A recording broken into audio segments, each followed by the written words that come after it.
Yes, people, it's Blood from Don't Gas. We are live with another episode of The Belt, and we've got a special guest host, Scotty, this week, and we will be with you right after these short words.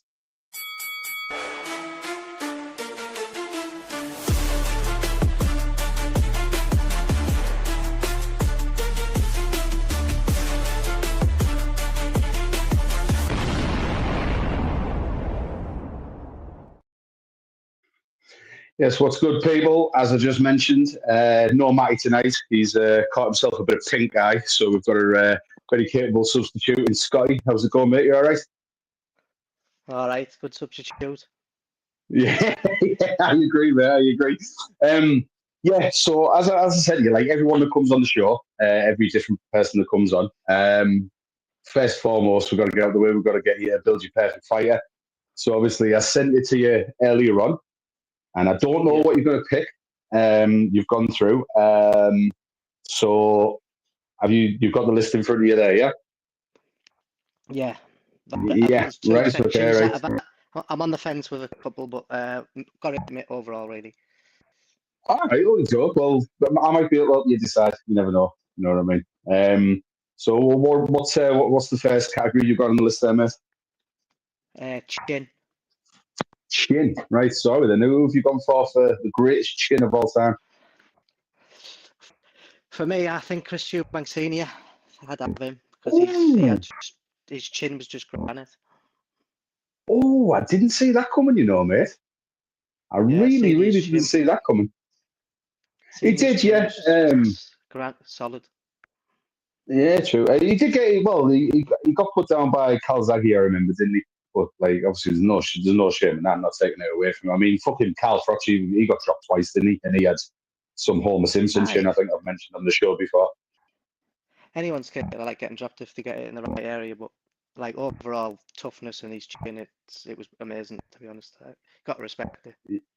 Yeah, cool. I mean, that's why I on my when I done mine on the first show, like that's why I went for Triple G. There's just no documentation of him being on the deck, which is like you say, that's just superhuman freakish in it. You know what I mean? Triple G's, I respect that choice as well, to be honest, especially after the Canelo first fight.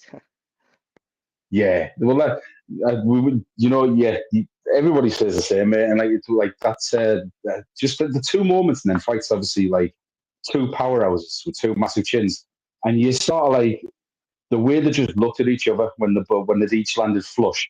Because like this, I've said before, like Canelo's eyes lit up, didn't he? When he landed that fucking right up, he just thought the fight's over here, and Triple G just smiled at him with that good boy killer smile. And you just sort of see Canelo think like, oh, God, right, I'm going to need a gift from the judges here. And he got it as well, bless him. He got it. Right, so you got Chris Eubank Senior for... He definitely got it. Oh, didn't he just twice, really? Right, so you've got Chris Eubank Senior for chin. What have we got next? Footwork, I've gone for Lomachenko. Yes, my man. Do you know what? I don't... Go on. It was just like effortless, wasn't it? His footwork was just amazing. He just glided across the ring and just how he closed the distance, how he switched positions. It was just unbelievable to watch. Yeah, he's obviously just creating all the angles that he used to for combos and punches and stuff. Like me and Crutch was saying like early doors. Like for me, I think Lomachenko, I think he reinvented footwork in boxing for me. And do you know what? I see similarities between Lomachenko's footwork and a current fighter that we're going to speak about a bit later. We'll keep that under our wrap for now. So we're going Chin, Eubank Senior, footwork, Loma. What have we got next? I've got jab, and I think if, as a boxing fan, you might respect this one. Go on. Are you ready for this one? Go on. Larry Holmes. Do you know what? You're the only other person that said it to me. You're the only other person, right? And do you know what? When I brought it up on that first episode, I know I keep going back to it. For anyone that's watching for the first time, you can go onto the Don't Gas channel. Please give us a like and a subscribe and a share. But you can look at all the previous ones and all the breakdowns. But Larry Holmes, like that jab was ridiculous. And when I pointed out that he used to use his thumb, when he used to jab, he used to thumb in the eye as well, just to create extra discomfort. Yeah. And then all the other lads are like, oh, well, that's cheating. It's like, well, is it? Yeah, it just looked like he just flicked it out, didn't it, sort of thing? But it just, you could see the effect it caused every time. It was just Oh, so he easy. could, yeah, he could put a fucking wall through with that jab, Larry Holmes, easily, easily. No, do you know what, mate? I'm feeling you on that one. I am.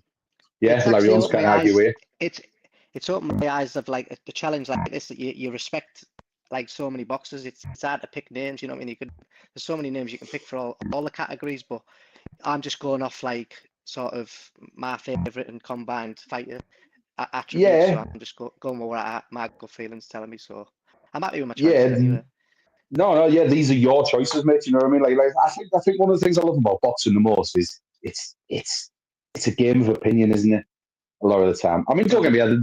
There are some foregone conclusions, but a lot of the time, like I think that's why it creates like such fascinating conversation because you'll always have someone who have a slightly different opinion than you, or a fucking like a way out left opinion, and you're just like, what? but And then when they explain it, you think, well, you know what? I can't argue with you. it's just nice that you can sort of like debate. You like you said the chin triple G, and then I seen the argument all day long. You know what I mean? And like you don't have to think, Mhm. oh, I'm right, he's wrong. You both just respect that they both got great chins, and you sort of like just that's it, isn't it? Really, they're both proven Yeah, they've got great chins, so they're worthy names to be said. no, you're right, mate, as well. And like, obviously, it's two different, and it just depends who you're getting it by at what stage in the opponent's career as well. You know what I mean? It's Yeah, if definitely. you might be catching some of the biggest power punches of all time, just in that particular era. Um, right. So Larry Holmes jab, yeah, I have to take my cap to you for that one, mate. What have we got next? I've got power, and I have a feeling like a lot of people would just go for the obvious sort of Mike Tyson sort of claims. But I've actually Right, gone for one of my favourite fighters and one of the best British boxers of all time, in my opinion, for power, and I've gone for Big Lennox Lewis. big Lennox with the power, yeah. I honestly Yeah, thought when you said jab, I thought you might have went with Lennox for jab, but I suppose so, yeah. I mean, obviously, big heavyweights that know how to punch, you know, like obviously, and even some that don't know how to punch, like Deontay Wilder, like this, like. But I do think, like you're right about the Mike Tyson thing. I think it's a bit cliche to just go Tyson for power because, like, yeah.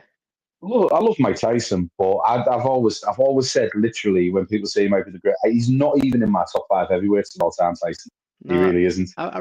trust me, I respect everything Tyson did from the background he had and everything else. And I feel like if his trainer didn't die and all the rest of it when he was very young, he could have had an even better Mm. career. But when you actually break down sort of the times when he lost in like big fights, because in my opinion, if you're a great fighter, you'll only ever get remembered for like about 3 fights in your career that'll determine where you're at. And I feel like every time he come up against someone like really major, he lost. Yeah, it's a good point that you make there. Yeah, you just there's not many fighters that have sort of more than that small handful of like career defining moments, will there? And Yeah, generally, if you've got three career defining moments, the probably two out of the three, or maybe all three, come against the same fighter. You know, when you just like possibly. you start you Mickey Ward, Cyril Gattis, you know what I mean? They'll only be remembered for each other, in my opinion. You know, not taking anything away from each of them. But I do think them two will only be remembered for each other.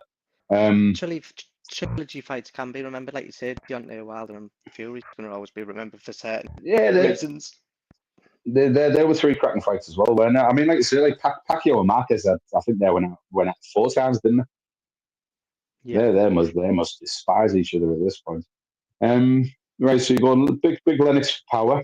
What have we got next? But defense, obviously, my all-time favorite boxer, Floyd Mayweather. I had to put him, but I've got to mention Pernell Whitaker. Oh, That man's defense. sweet Pete, That man's sweet Pete defense. Whitaker. That man's defense. If you go back and watch the videos or whatever, wow.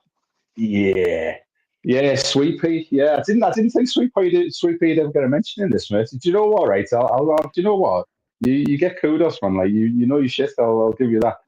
It's just Yeah, you are a worthy substitute for Howard Matthew. Um, but yeah, do you know that's where like I always struggled with that. I think I went with Floyd for defence, but I always remember a rapper called Ari the Rugged Man. He was arguing with Floyd on the radio. He said something because he knows his boxing inside out. Ari, and he'd say he's on the radio on like Shade 45 or something like talking about boxing instead of his album, and Mayweather had heard it, and he phones up to have an argument with him. And if anyone's never heard that, you go on YouTube and listen to I Rate the Rugged Man versus Floyd Mayweather. And he dusts him in the argument, he really does. And he says to Floyd, he's like, you're no more special than Aaron Pryor, you're no more special than Pernell Whitaker, you're just no more special. But if I put a gun to your head, so I'm going to have to make you choose. You did say Floyd was your all-time favourite, so I wouldn't criticise you for going with Floyd. I'll have to go with Floyd only because he's more my era, my generation. So I've seen like our generation. Floyd's fights, whereas Pernell was a bit earlier than my time. You know what I mean? But I've studied boxing, and I had to mention Pernell when it comes to defence because he was amazing. Nah, it's an honourable mention, mate. Like I say, I'll take my cap to you again. Nah, that's a good shout. But I wouldn't hold it against you for sticking with Floyd because he got it, but he didn't get it very often, did he? A lot of people don't like him because how flashy he was, but at the end of the day, he always backed it up. Yeah. There's a few things about him that just used to grate on me, and me and Matty have stood for hours and hours arguing whether he's the greatest of all time, whether he isn't, etc. But yeah, he's in the conversation. We'll put it that way. I just think like if you walk around calling yourself the greatest of all time, I can't deal with that, to be honest with you. Certain things. Well, that topic, what you're talking about there, the next name I've got for Ring IQ is in that conversation as well. We've got a comment from Triller. What's up, Triller? What did he say? You got way too excited when you heard Whitaker. Do you know what? Like, I can't deny it, man. Like, it's just like there's that many great fights throughout the eras. Do you know what I mean? Like, sometimes you forget about them. Like, you can't keep them all in the forefront of your mind. But no, Pernell Whitaker. It's just do you know what, Triller? Like, I got excited. I didn't think I'd hear that name mentioned. God's forgot you, sorry, man. But like you say, you can go way back because for me, from what I've seen in the videos, one of the greatest of all time, Sugar Ray Robinson as well. Amazing fighter. Yeah, Sugar Ray. The only thing I would say about Sugar Ray, right, because obviously we rely on just grainy archive footage and stuff if you can find it. No, I mean, obviously everything's on YouTube now, but it's been more recent. But when you look at, I don't think there's any footage of him when he fought at welter, and when he went in the middle, that was when it's sort of there. But with a lot of, like, if you look at a lot of the fights, the fight highlights with Sugar Ray Robinson, I mean, obviously, yeah, he was powerful, he was fast, he was tough, he was good. But watch the technique when the punches are being thrown from both fighters, him and his opponents. And it sort of screams Deontay Wilder. Do you know, like feet aren't set properly, and you just think, like, God, if you had the technique, like the base down, like imagine the damage you could do then. But I mean, I know I sound like a ticket. I'm not trying to criticize Sugar Ray Robinson, but the activity of them fighters back then was just crazy as well. How many times they fought, how often? Yeah, they were having four fights in a month and stuff like that, weren't they? Yeah, it's mental.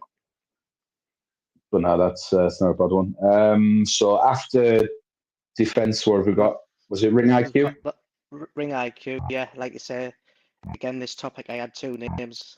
I think you'll have to press me, like you say, but I've got to both mention for me. Got to mention them. One's obviously current Usyk. Ring IQ is unbelievable. Yeah. And my one that I might probably go more forward, and he's in the conversation for the greatest of all time for me when he was in his prime, unbelievable, is Roy Jones Jr. Like, he was just unbelievable to watch.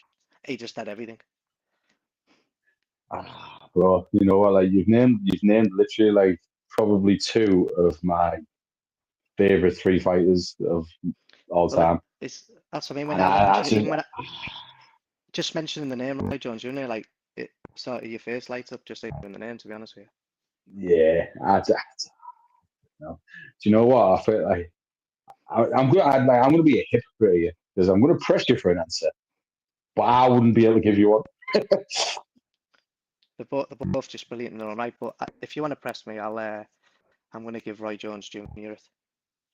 Do you know what? I can't argue with that, mate. Really can't argue. Yeah. So that's Scotty's perfect fighter. And like I say, everyone that pops on, like you said, when they're on the first time, we'll take their perfect fighter, and after a good few episodes, we'll start to look where these categories are stacking up, or which names are starting to reappear.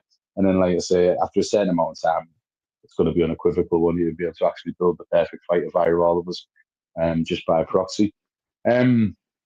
So just moving on a little bit, you'll see at the bottom there, it says, let's BBC if it gets any better. So at the weekend, we saw the launch of the BBC contract that Ben Shalom's got when he's left Sky. And when we heard the details, first and foremost, it was basically, there's going to, like, boxing's going back into mainstream, terrestrial television, into front rooms. These people are going to be household names. And at the time, he had Ben Whittaker, who, like him or hate him, he's an entertaining fighter watch, and he'd probably be perfect if you're trying to, just make boxing a bit of a showcase on a Saturday night. But then obviously it all went ski with. And we ended up with Jamie TKV and Fraser Clark as the main event. And all I want to say there is, for me, they look like more like long lost relatives than they did actual sort of like rival fighters. The amount of hugging that was going on, it was a really uneventful. Let's be honest, it was a shitty fight. And like I say, at times I thought the ref should have threw a bucket of cold water on them, like two mating dogs to separate them, and it all just fell flat. It was sort of something you'd sort of like see like in a pub brawl, wouldn't it? In a way, that's how it felt. Yeah, it looked like two. Well, it just looked like two pro fighters going at it, didn't it? And I just think for the launch on that bigger platform, because I know like you've got your Skies and your TNTs and your DAZNs and your Netflix and that, but in this country, when you're talking about something being televised, like BBC it's the main, it's the main platform for anything really. And obviously for the first sort of launch, you want to be like, you need something bigger really, don't you, to sort of set the stall. I mean, like you say, the guy they've lost there, which bit of pill to swallow, I think, for Ben Shalom losing Whittaker. And obviously you've seen what happened with him on the zone. Eddie Hearn's obviously not daft. And he said to him, like, I need you to, like, make a statement. It's your first fight on the zone with us, and we match him. And he did just that, didn't he? Do you know what I mean? Yeah, he did. We'll get on to Ben Whittaker in a second, but just focusing on that main event. Like I was saying to you earlier on, like watching you can always tell when the build-up is fake. And I watch TalkSport Boxing a lot because I think it's a really good outlet for the sport, and I love Simon Jordan. I like his views on the sport and whatnot. But the way they were in the TalkSport studio, and it was all like, oh, it was going to go off, and they're telling them to calm down. They had security stood behind them, and he's like, I'll step to you now. Da-da-da. And I thought, like these two might actually hate each other. But like I said earlier on, actually watching the fight, what was it I said? I've seen more beef in a vegan lesbian shopping trolley than I did in that ring during that fight. To be honest with you, mate. And then that's when it all just looked staged like that. But looking at Fraser Clark's performance and the way he was just carrying himself around the ring, like I honestly think that Fabio Wardley removed his will to fight along with his jaw in the early parts of that rematch. To be honest with you, I think he took his soul a bit, didn't he, Fabio Wardley? I think he surprised a lot of people, but obviously I don't want to go backwards too much. But obviously when you mention chins, like Fabio Wardley's got a hell of a chin, hasn't he? Yeah, that's a good show. For someone that hasn't really had any sort of like as an adolescent or a child, like he's just gone, like I say, we mentioned, through the white collar, and now he's world champion. The U6 vacated one of the belts, and he's found himself with a belt. Oh, you can't fault him. But honestly, like you said there, meanwhile on the zone, Fast Eddie had gone in and just whipped the carpet from the bench and took his star attraction, didn't he? And he's like, do you know what? Like, what night are we going to put him on the zone for his debut? No, we'll wait until the BBC launch night when he was supposed to be fighting on there. And what did you make of? What do we make of like Ben Shalom? Like, I can't.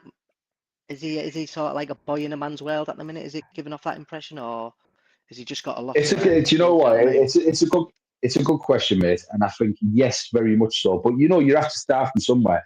But for me, it was just a complete and utter fucking head scratcher when he just showed up with this boxer and got Sky Sports contract. Because I like to think that like exactly, mate. Like I like to think I know a lot about the sport, but I also take a sort of keen interest in the sort of current affairs of it, the politics that are going on in the background, and who the players are, who's pulling the strings. And I've never heard the name Ben Shalom in my life when he got that No. Sky contract. And he's made a dog's dinner of that, and he so much so that like Sky Sports are basically saying, "No, so like we want fuck all to do. We're boxing now." And you've got poor Adam Smith. Well, obviously Adam Smith was never going to be short of offers for work, was he? Like Mr. British Boxing himself. He's the voice of British It's a boxing for me, and he's yeah, it's a unique voice, isn't it? yeah, it is. But he just has as a good for, way of analysing fights. I love Adam Smith to bits, and if anyone out there wants a good read, he's got a book out called, I think it's called Beautiful Brutality, and that is a cracking read, Adam Smith's book. If anybody wants to have a look at that.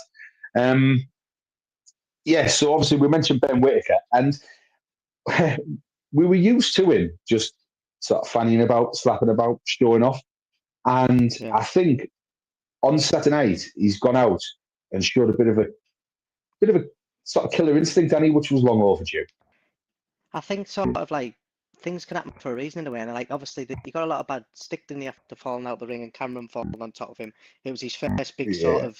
It was like a big thing when it first in Saudi, and like it sort of didn't go to plan, did it, to say the least. And obviously, only he knows sort of if did he have it, because he was struggling in the fight a little bit. And Cameron Do you think he choked it?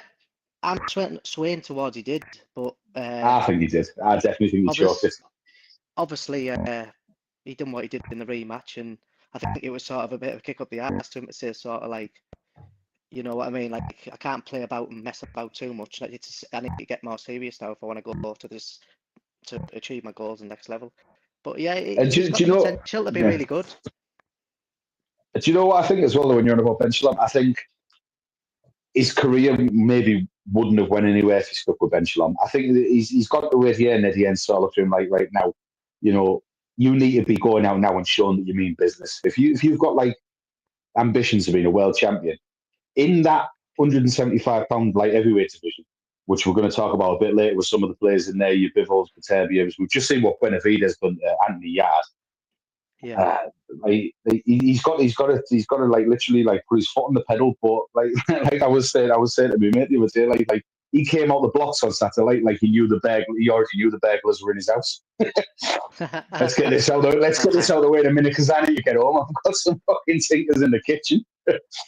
Well, it's a bit of a crazy night of emotions for Whitaker, that wasn't it? Like sort of going from the high to the low like that. It's crazy. But yeah, I couldn't believe when I seen the video. It was like literally as soon as he got back from the show, wasn't it? Didn't he say they took like an IBF belt or some type of belt as well? Yeah, they took an IBF belt. Yeah, do you know like that's the mentality of some people are like, what are you going to do? Like put that on fucking Facebook Marketplace, or are you going to stick it on eBay and it's just going to be like, he did it. Well, that'll definitely be the one that gives away done a robbery. Exactly. Yeah, do you know what I mean? It's like, yeah, there's probably a lot of people in that area. Go on. That's why Ben's probably mentioned the belt, because they might be daft enough to fall for the trick of that belt getting sold. Yeah, but like you say, like there'll probably be 100 houses get broken into that area, and maybe a few of them will have like really expensive road bikes or Range Rover. But how many fucking IBF belts are you going to lift on a night's Grafton? Do you know what I mean? Like, how you man, like be smart about it. So like overall, go on. I was just going to say, like, when you're on about Whitaker and the comparison to the boxer and Matchroom sort of like the best at marketing, and so it's probably a good move for him. And I reckon he was a bit inactive, wasn't he, on box? He wasn't fighting enough for me, and I think with Matchroom they're going to be having him out quite regular, get his name right out there. Yeah. I've seen Frank Smith talking about it. I can't remember where it was. It was probably TalkSport, but don't shoot me if it wasn't. I watched that much. But Frank Smith, obviously, at the end's right hand man. He was saying basically that Ben Shalom spent that much of the budget signing him and paying him as he should. They didn't have the money to pay decent opponents to get him moving up through the gears and, you know, as you're supposed to, and progressing. And like I say, if the money isn't there to pay for the opponents, you're just going to be stuck at that fucking level forever. So I think he's made the right move, to be honest with you. But as far as that whole BBC thing, do you know what? I was looking forward to it, right? I really was, and I thought like it'd be a good. It is a good thing for British boxing. Like I say, we've got Who was the lad from Redcar who ended up fighting on it? So his name, Bobby Dalton, was it? Oh yeah, I think. And obviously, unfortunately, I see, he just came. I seen the YouTube video of him talking. I think afterwards he looked quite swollen up, didn't he? He looked like he'd been Oh, stuck in the face, he got a bad cut in the cheek. But like I say, like unfortunately, he's come short. Like I was rooting for him. He's a local lad. But you got to think how many Bobby Daltons are there? They are around the country now that are just waiting for the big break. And when one of them takes it with both hands, it's going to be a massive thing for them. But I just think on the evidence of what we saw the other night, as far as debut is concerned, I think it's the worst one since Johnny Woodgate rolled out for Real Madrid. What was it? 2-1 goals and a red card or whatever. And I honestly think that contract could get torn up faster than Bonnie Blue in a crack then. I really do. That's it. That says it all, doesn't it? No, but like I said, I really like Callum Smith. Sorry, not Callum Smith, Callum Simpson. I like Callum Smith as well, but I really like Callum Simpson and another localish lad from Darlow, Troy Williamson. I've got a funny story about that Callum Simpson, actually. When I went to the Crucible Snooker World Championship final last year, he was there and I met him, Callum Simpson, funny enough. All right. Yeah. What was he like? Cool. Obviously, I know. He was sound, yeah. He just said, "Oh, I hope you do well in your career," and that. And he just said, "I really appreciate it, thank you." Well, did you clock him? I just, yeah, when you've seen someone on telly a few times and you just know you recognise them from somewhere, and then I look again. And yeah. Because he's probably or something like that. Yeah, he's a bad lad. I think he fought at Oakville, didn't he, last time out? But he's probably not at that stage of his career yet where he's used to getting recognised. So I bet you made his day there, pal. But like I was saying, I'm hearing rumours of him fighting Troy Williamson from Darlington, and I think that'd be a real terrible fight that them two. Yeah, it'll be a tense one, like you say. It's I was going to mention because when you were about North East lads, because obviously you mentioned Troy there. And Troy had the fight with Josh Kelly. Yeah, he did. Obviously, yeah. Josh Kelly, am I right in thinking now he's gone with Matchroom? Is that right? Have Matchroom signed it back? That's what someone told me the other day, and I was unsure. But I don't know. I've always said for Josh Kelly, that would be a good move for him because no disrespect to anyone, but like when he's fighting on Channel 5 and that Josh Kelly, I thought he needs to really be more. He's not really getting the limelight he needs. Well, he was part of that roster with when Matchroom had the Sky contract before Boxer when he was on his come up and whatnot, and I just think obviously they've done the best to avoid David Avanesian.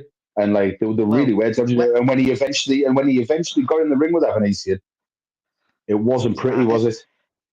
Well, I knew that was going to happen. To cut a long story short, because my friends were saying to me, "Oh, what do you think? I can't wait for Josh Kelly to do a job on him, and then he'll make a name." I said, "Well, I'm sorry to best of all, but I just can't see him beating Avanesian. I just thought it's too soon.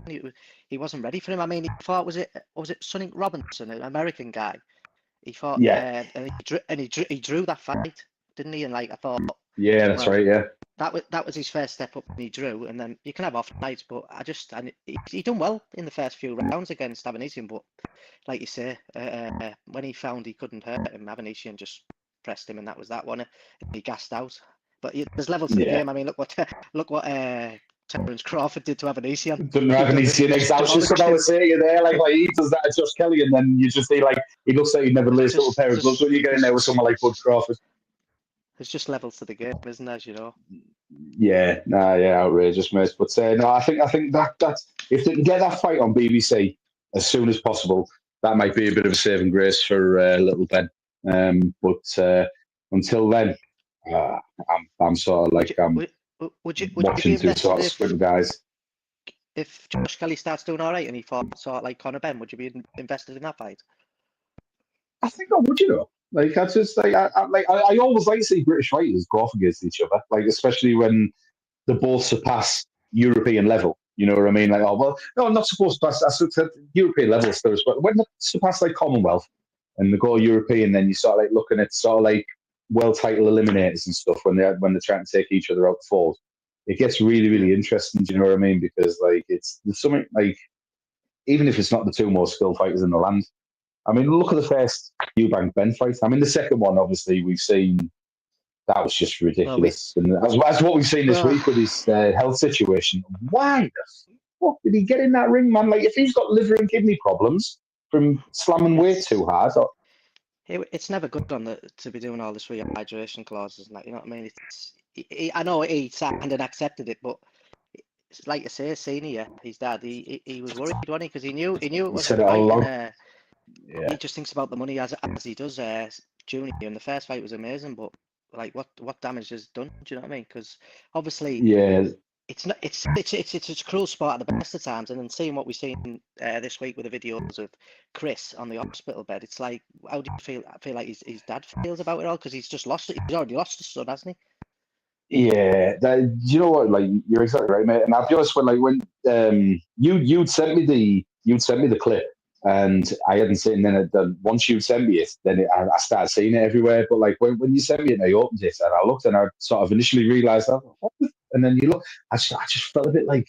I feel a bit gutted and a bit empty. Do you know what I mean? Because like we sit here as fans and obviously like baying for blood.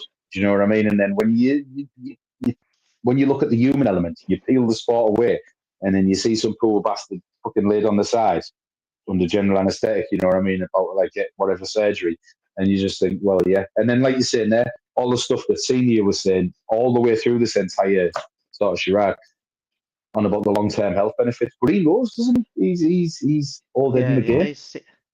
But obviously, the first thing that I actually thought of when I seen that video of Junior on the bed, the first thing I thought, which might be mad, is I thought, how did he make it through the 12 rounds in the second fight? Do you know what I mean? Yeah, yeah, monstrous effort. But he I did, mean, like, I was just going to say the thing for me is like obviously he didn't really make any. He wasn't really like he gave him his excuses. props, and he was quite gracious in defeat. And but he did point out, he said like obviously I've had a lot of health things going on, you know, and like until you know the He did details do of well. it. He did do well after the fight. Fair play to Junior though, because he said, "Look, I'm not making any excuses tonight. I have gone through a bit in the camp and what have you, but this is Connor's night, and you know what I mean. I respected him that he wanted it Connor to have his night. You know what I mean? So that was good of him." No, that's fair enough. And like I said, he's been paid handsomely, but he's come out and said now, hasn't he? He's not going to box again until he knows he's 100%. That day might not come because obviously he's getting on himself now. But Yeah. obviously Hopefully, has a he's speedy earned. recovery. Yeah, wishing from everyone here, wishing speed recovery. But he's earned life changing money, hasn't he? Do you know what I mean? So Yeah. like his work's done now. Like he doesn't need to carry on. And I'm sure he's a good talker as well. He'll get work in punditry and broadcasting and things like that if he can't get back in the ring. That's what's got him all that money on it. Really, these man. Yeah. No, yeah, you're right. He's made most of his money through the press conferences, I think. Right. Just want to move it on a little bit now. Because when you were doing your build a fight, you mentioned footwork and you mentioned Lawman. I said there was a man that I've seen sort of similar traits in. Yeah. So we'll see if our viewers, because obviously you know what's coming, don't you? We'll see if our viewers recognise this. All these buttons here. Where is it? That was the case. Here you go. Right, here we go.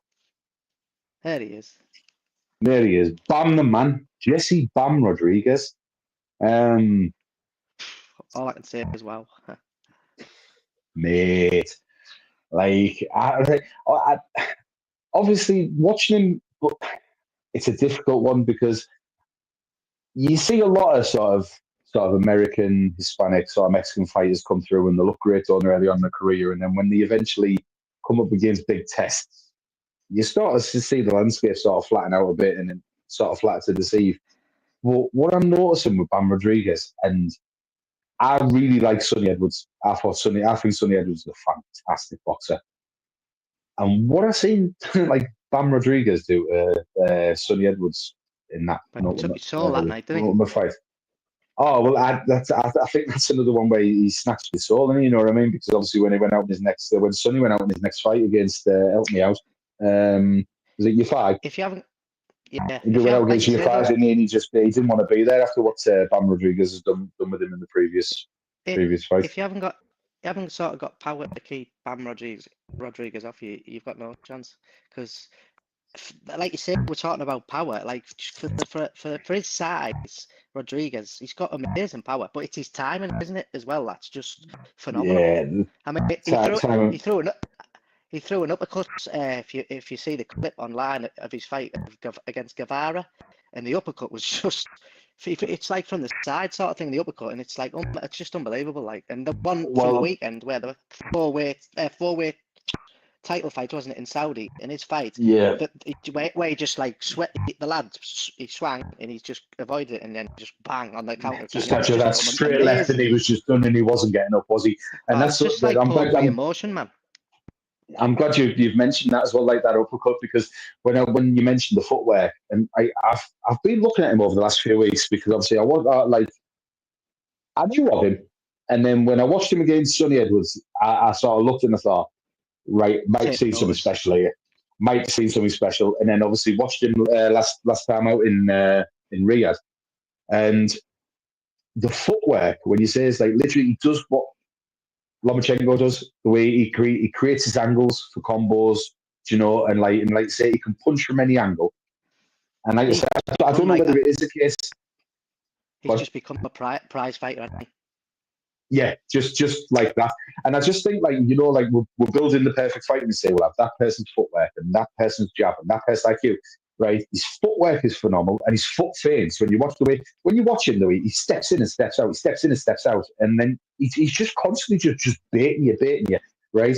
He might end up. He He might does end up something. on our lists in about. If we do this podcast in 5 years' time, Yeah, Bam Rodriguez yeah, might be on the name, and yeah. We'll we'll come on, maybe just just down the list. yeah, like build your perfect fight. We're fucking watching him unfold. But yeah, like I say, his footwork, and then he couples that with the foot feints. And I'll tell you something about his jab as well, mate, because like you've got people like say Larry Holmes just had that like pugilist jab, and we know it's the most important punch in the sport, and you can build everything off your jab, like when you're attacking. I tell, I tell you But he who's got a good uses jab. it. Who you'll sorry to butt in there. Just while you're on about jabs, you might appreciate it. But Lyndon Arthur's got an amazing jab.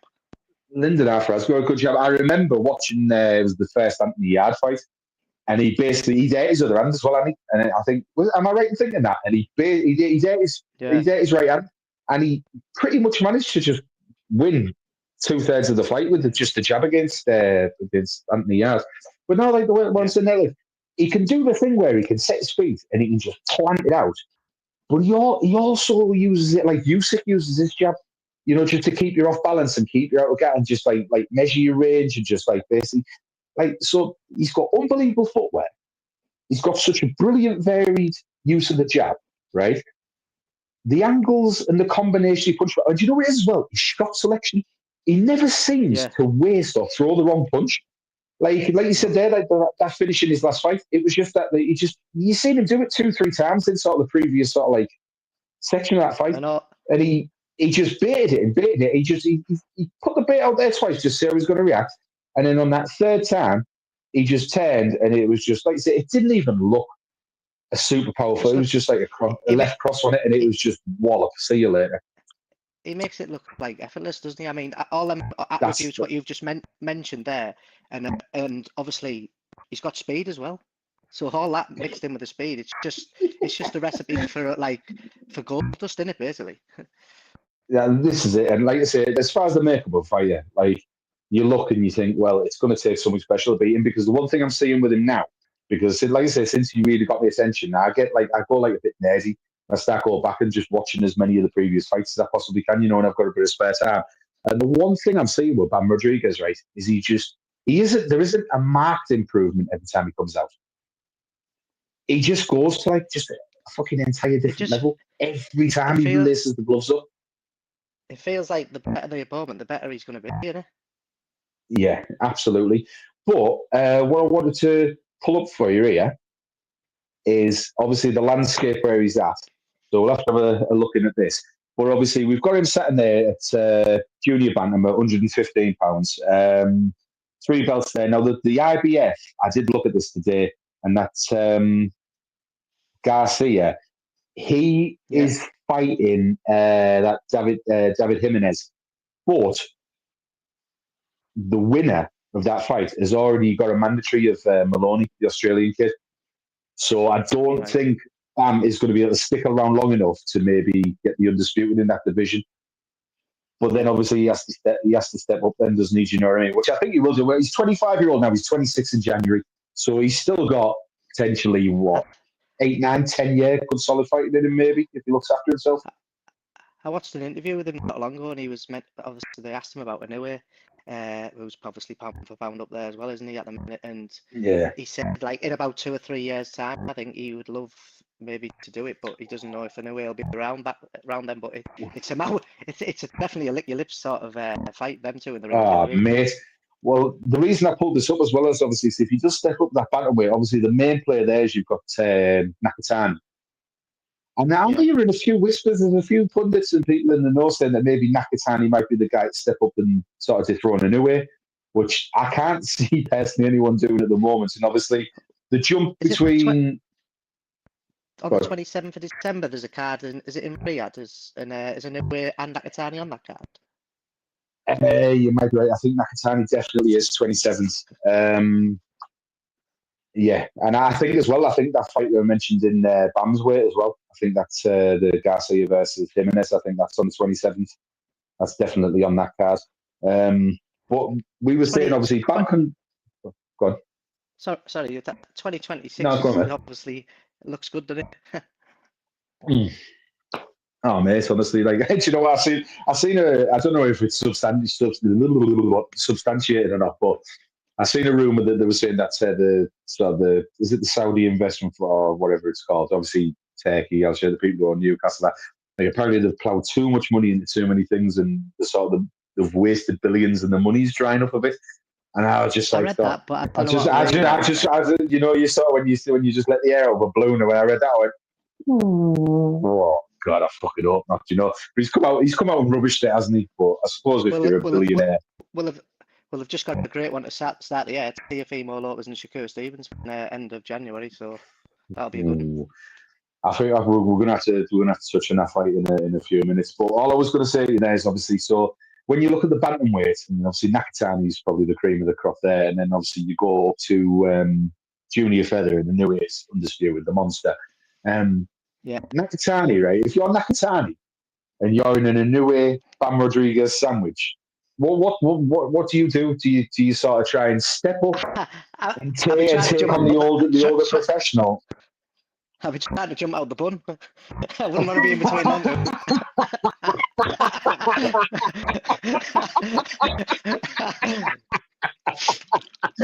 Yeah, you know what? You're going to give him for that. Fucking jump out the bun. Yeah, no carbs, man, no carbs about there. But no, like on a serious note, like if you're Nakatani, do you go up and take on the aging? We have to say now the aging monster, or do you sort of sit there and sit tight and wait for Bam Rodriguez to join the party at bantamweight? Because all I would say is Bam Rodriguez is going to be a cash cow, and I think he's pretty much there now. Like he's going to bring money to his fights. If I was Nakatani, I'd probably go more for Inoue because you've seen Inoue dropped a couple of times. I know he's responded amazing how he has, but Bam Rodriguez, I've never really seen him in. He just dominates people, doesn't he? From what I've seen so far. This is it, isn't it? So it's hard to gauge how good he is. Do you know what I mean? When nobody's putting a single dent, but I don't know. Yeah, and obviously and Nakatani as well. Obviously, it's two Japanese fighters, so it's a massive domestic clash. Sadly, it won't be as widely watched as it probably should be. And then, like you say, you've got that one chance. Go on. Well, is Inoue never fought out with Japan? Is it? Am I right in thinking that? I know he's done Vegas recently. Then he got dropped again, and then just got up and pummeled him. Well, that's why he needs to do that. That fight gets made. It needs to. Obviously, they'll want to do it in Japan more, but if they should do maybe a rematch clause in the contract, because if it's a good fight, then maybe do it in sort of America and try and get the names out there a little bit more. You know what I mean? Well, that's the thing as well. Even though it is two Japanese fighters, and you've got two undefeateds, and you've got like this guy that's undisputed, and then this guy that's like looking like he's going to be on his way, right? I always try to watch Inoue's fights, but like you can't. Like they have it on a Tuesday, which is their Tuesday night. So we get it at like Tuesday dinner time. Do you know what I mean? And you're like, well, like I'm working. Do you know, like the amount of times I've been sat just like preparing something for work, and and I've got my phone on the side, and I'm just sat there just blatantly watching live fucking boxing at like dinner time while I'm sat working, and you just think like, oh, this is no good for me. But you'd have to think a fight of that size, surely they've got to throw the money at and just say, right, Riyadh season, we're going to put it in a big stadium somewhere. A lot of fighters I know is fighting. Like I'll be guilty to admit I haven't heard of a lot of the names that he is fighting, even in these world title fights. So maybe that's not why he's not getting the full recognition he's getting. But he's been talked about as pound for pound up there with Crawford and Usyk at the minute, pound for pound best. So he's obviously getting recognition now. Yeah, I think he is up there, and then you're right in saying there's a lot of people that he's beaten. You look and he's like, oh, do you know what I mean? But I didn't know whether he was going to try and make the step up. But obviously, if he's sat there, if he's here, and then Nakatani might be the one to sort of solve the puzzle and dethrone him, he's probably thinking, mate, okay, we'll wait. But I just think everybody in that 118 division will be looking at Bam and just thinking, it can't be long before he moves up. It can't be, because like you say, he's still a young man, but he's 26. Come 27, 28, his body's going to start filling out a little bit more. Do you know what I mean? And he's going to start carrying extra weight. He's not far off. He'll want to set himself more targets, I think, and challenge himself more as well. Go for legacy as well, isn't it? It's exciting times though, because of them three around in them divisions. Do you know what I mean? Because they're like them sort of that sort of bracket hasn't always been the most exciting. Like, do you know what I mean? Or the most gripping. Oh, yeah. It's normally you've got like your welter, middle, and heavyweight. Like they'll sort of steal the show.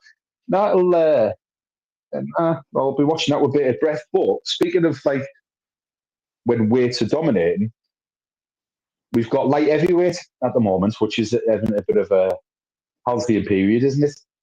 And in particular, the three Bs. So we've already seen Bivol and Bateviev go at it, one apiece. Two quality fights, when two quality fights. Yeah, and it's like amazing. I don't think I could sort of like die a happy man if I never saw a decider between them two. I really don't. What do you reckon? I think the rubber match has to happen, doesn't it? But I'd rather see Bivol Benavidez first, if I'm honest. But and if you want to, that's got an argument for both as well. But if right now, I'd favour Bivol to beat Benavidez. I think he'd outbox him. But like you say, if Benavidez gets near you with that power, it's you know what I mean. He's capable of doing things to anyone. Well, this is it. And they don't call him the Mexican monster for now. There's like when it was coming up close to the yard fight, and obviously Buckstar, shout out Buckstar from the Don Gas family. He was asking me about Anthony Yard's chances, and I don't want to sound disrespectful, but I just said none, basically. Like, and I said, he's the Mexican monster, and there's like, yeah, but they can call themselves whatever they want. But when you seen the way like he just bloodied him, didn't he? He's took some mad fights, hasn't he? Yard. You've got to respect that. He has, and I do you know what I think with Anthony Yard? I mean, I've said for 5 years that he needs a new trainer. I think Tunde is really, really bad for him, and he trains and manages him, doesn't he? And I just think I think he sort of gets in the big money fights to maybe line his own pockets more than anything else. Do you know what I mean? Rather than like if you just the thing with a fighter like Yard, like could be really, really good, but you need the right trainer to get the most out of them. And I just think like you need the right promoter as well to pick the right opponents. And it's got to be an orchestrated effort to just get them stepping up the right level each time. But then you've gone from like obviously he's fighting domestic fighting. There's like bang, go and fight Kovalev. All right, you've run out of gas there. Wallop, go and fight Bateviev. Right, you've done well there, but you've run out of gas there. Oh, what's for you next for you? Right, go and fight fucking the Mexican monster Benavidez. And it's just like you get paid handsomely, but is it going to leave you fucking your dreams in tatters because you've just I think having the right trainer can make the big difference. I mean, Ben Whittaker, who we were on about earlier, he's gone with Andy Lee, and Andy Lee's a really good trainer. He knows his stuff, and I really feel like Ben Whittaker's in good hands with him. Yeah, I like Andy Lee as well. But on about Benavidez. So you think you'd rather see Benavidez Bivol? Yeah, but like when you mentioned Benavidez, and obviously Bivol. And Bivol fought Canelo because Canelo went up like heavy trying to go for greatness, which was fair enough. But obviously it was just too much for him, wasn't it? Bivol. Yeah. I mean, Bivol's jab in that fight was very good. I mean, and Yeah. obviously what I like about Bivol, he throws so many combos. He throws more combos than KFC on a Sunday. But it's that Soviet style, isn't it? That Soviet style where they stay at range, Yeah.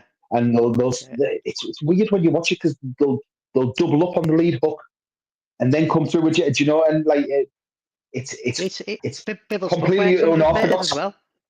Yeah, no, absolutely. He is a top class operator, Bivol, and I think, like you say, you couple his stature with that Soviet style, and he's got it down so fucking well. It's just it's a lot of dealing with for everyone.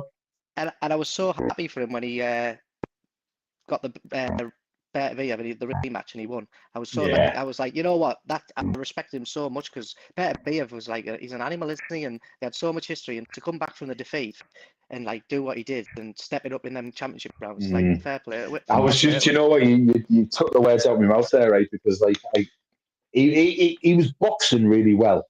And obviously, it gets to the cusp of a fight like that, especially with a dangerous punch like Beterbiev.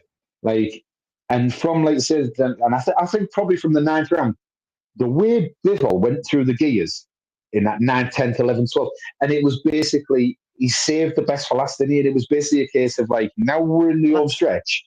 I am going to basically just make it conclusive. And there is no way you're getting through the locks on this door. And he just, that was a boxing masterclass, then 4 rounds.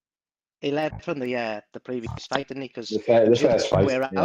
The last 2 rounds, maybe 3 rounds, Beterbiev done that, didn't he? He stepped on the gas, whereas this time Bivol was like, right, I'm not letting you do this time. He was determined, and it showed. Well, what I would like, and what I do hearing a few whispers on what I'm reading, I think, like, because Beterbiev, however people want to pronounce it, he was due to fight and he pulled out with an injury. And I think that's to basically coincide with, I think everybody knew that he was going to walk through Anthony Benavidez. And I just think that, like, they've maybe said to Beterbiev, like, well, don't take this takeover fight, wait for Bivol. You know, pull out of it, and quite early 2026. I think we'll see Beterbiev versus Benavidez. I think that'll be a cracker. And then I think Bivol will just be sat waiting in the wings for the winner. Yeah, I think so too. Do you think Canelo swerved Benavidez then? Or? Oh, absolutely. It was one of the biggest ducks of all time, mate. And do you know one why of the biggest ducks of all time. Because he's Mexican. He won't want to lose against another Mexican, Canelo, will he? No, I think, yeah, like 75% he's Mexican, but the other 25% is because I think Canelo, after what Bivol done to him, that sort of cemented in his mind that, like, he's just going to be too big, too unmovable, and too busy. Nah, that's it. And I think Benavidez looks quite natural at 175 now as opposed to 168. Was it Kovalev, or who did Canelo step up and beat in light heavyweight? He beat Kovalev, didn't he? He beat Kovalev. Yeah. Just dusted him. And then he was going to fight, I want to say Makabu, who I think Tony Bellew beat at one point. But there was a bit of a backlash on Twitter. So fair. Makabu, yeah. And there was a bit of a backlash, like, oh, you're taking the easiest of things. So fair play, Canelo. He went, all right, then, yeah, fucking give me Bivol. And then we all know how that went. So that was a bit of a step too far. But yeah, I think he definitely ducked him. And I really, I want to see the rubber match between Bivol and Beterbiev. But I really want to see how Benavidez does against both of them. I really do. And I just think, like, over the next 2 years, you could see 3 mega fights there. You really could. Just conscious of time, mate, and I just want to touch on something that you did mention, obviously, breaking news the last few days, and we've already had a little word about it on the socials. Who was it you were saying? Shakur Stevenson against Teofimo Lopez, slated for early 2026. 31st of January, if I remember rightly. Something to look forward to, isn't it? Be a good, interesting fight, but I do fancy. How do you see it going? I think Shakur. I can't see any other outcome. Boxing ability will win the fight. I think. I just think he'll stay on the outside and just pick him off, and I think he'll win by about 4 rounds. Shakur. Yeah, I can't disagree with him. The only reason I think that as well as I think, like, obviously Tiafimo, he's a good boxer, but he's a better banger than he He's is a boxer. he's a bit delusional though, isn't he? Yeah. I think I think he lost his mind a little bit when Cambosis Jr. done him. I really do. Like, when you just see like a fighter's mentality just change, and they just go a little bit batshit crazy after a defeat, because I think they Aye. start doubting like when a boxer like that, who's like sort of like on the path to greatness, to taste that first bit of defeat, you sort of see them start to doubt who they are themselves as Well, I as think fighters. But he beat Lomachenko for all the belts or whatever, and then he just automatically thought he was the greatest boxer of all mm, time. I think. Correct me if I'm yeah, wrong. I mean, obviously, I might have the rose tinted glass on here because like Loma is literally one of my favourites of all time.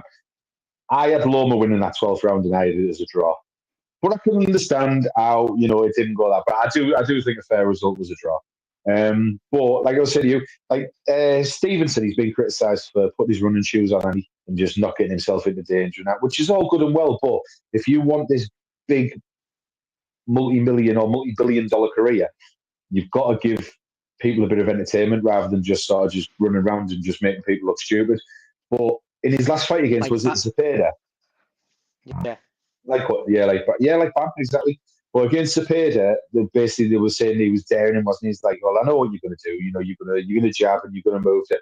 And I think he made a point in that fight of showing that he can stand against the ropes, stand in the pocket, and still defend it on the inside at close quarters, and still get his shots off and do the work. And I looked at that performance from Shakur Stevenson, and I was like, yeah, do you know what, right? Maybe I wouldn't rest. Maybe this kid is going to go all the way. But I well, agree. I agree with you. if Terence Crawford's bigging him up and he's been around him for all these years, he's been like a good he's a good person to learn off, isn't it? Yeah. Oh, he's unbelievably skilled. When you talk about, like you say, in your sort of your Floyd Mayweather bracket, to sort of hit and don't get hit. Do you know what I mean? Like, Yeah, he'd be a shout for a good defensive fighter when you're building fighters. But at some time or another, you're gonna have to there is gonna have to be a bit of bloodlet. And I think like what he did there is he made a point. He's like, no, I'm gonna stand with this sort of heavy-handed opponent, and I'm just gonna show that I don't need to run away. I can just go away, you know, fight in the phone box. And I think but I've got a feeling to get his running shoes back on for the Lopez fight, Tiafimo. I really do. I don't think, because I think Tiafimo, his shot selection and his power is a step up from Zepeda. And I just think that, like, if he gets caught, he might get bullied a bit because he's bigger that way as well, Tio, isn't yeah. I think, he? like you So, say, does yeah. he? I don't know, does he carry the power to sort of like keep fighters off him as well? Do you know what I mean? Yeah, that's true. But no, it'd be an interesting one. But I do think he might just skedaddle a bit. I think he'll win the fight quite convincingly. I think there's Devin Haney around there with it as well. Then Devin Haney's at 147 now, isn't he? 147. Yeah, so they're Yeah, fighting at it's 140. Conor Ben's obviously shouting him out. It's like if I'm all for people doing well in that, but he's right what he said here. He's like, well, he's not like anywhere. What's he done in the sport? And like, he's not on my Mm. level, and he's not really. Do you know what I mean? No, he Like isn't Devin yet. I Haney's. mean, like I say, he's all I he's lost done a is little he's bit had of a. respect for Devin Haney the way he went on after Ryan Garcia fight, but obviously if Ryan Garcia got caught Mm. doing whatever, then. But I can't believe I, Garcia got beat against Rolly Rero, to be honest. I know, man. Like, do you know that Times Square card when it was supposed to be like you're shutting down Yeah. Times Square and this is going to be the fucking greatest thing that's ever going to happen. And I was sitting with the missus and we were just waiting for it. Like we were having a couple of drinks, just watching it and whatnot. And I was just like, this is shit. Like every single fight was just fucking garbage. But I tell you what, I don't know whether my low opinion of Devin Haney is dictated by how much I hate his dad, Bill, because I he is know. just Well, I give credit where it's he's a due. cock end, isn't he? Here he was immense on that last card there in Saudi. He really Oh, did against box well. Brian Norman Jr. Yeah. Yeah, Shot selection he was done he quality. boxed beautifully. Yeah, he Nearly did. dropped him. He did. Yeah. And like I say, he came forward as well. Do you know what I mean? Because that Times Square fight, he literally just, it was like watching Hello Sailor, Jerry Lee Lewis, where he's just running around the outside of the ring and then just, like, he's like, ooh, well, like, you're not entertaining anyone. Like, you got take your old shakes out there going, like, like an old man waiting for his medicine in the nursing home. Someone must have told him it was the triathlon in the Olympics, not a boxing fight. No, but no, like you say, it's good performance from Haney. We'll probably have a look at that 147 division next time we sit down for a chat, mate. So Yeah. just getting towards the end of the show now. Any final thoughts? Anything you want to mention? No, I was just glad that I sort of got in sort of the names on the perfect fighter. Like you say, I mentioned the two names out of the couple of sections just that deserved a shout out for me because I've respected their names for a long time. So, but I ended up going with the other names because of seeing them more, I guess. Just admired all of them. No, man. Like I say, I mean, we've had like fleeting chats about the boxing when we've had a chance, haven't we? But this is the first time we've had a proper sit down and chat with her. I'll be honest with you, I can't really disagree with a lot of what you said, to be honest with you, Scotty. Yeah, so cheers for coming on, mate. Like I said, anytime you want to jump on, you're welcome. Just want to mention that we've got Don't Gas the podcast tomorrow night, and if you've ever watched or you're a fan of the Chappelle Show, we're going to break that down for you tomorrow night. That's live at 9:00. We're back in 2 weeks with another episode of The Belt, and we'll see who we've got there. And like I say, you're welcome back anytime, Scotty, and cheers for jumping in tonight. And for everyone, I've been Blunt. This has been Don't Gas the Belt. Like, share, subscribe, all that good stuff. Help us achieve what we want to achieve and keep bringing you content. And yeah, everyone, thanks for watching. Thanks for having me, mate.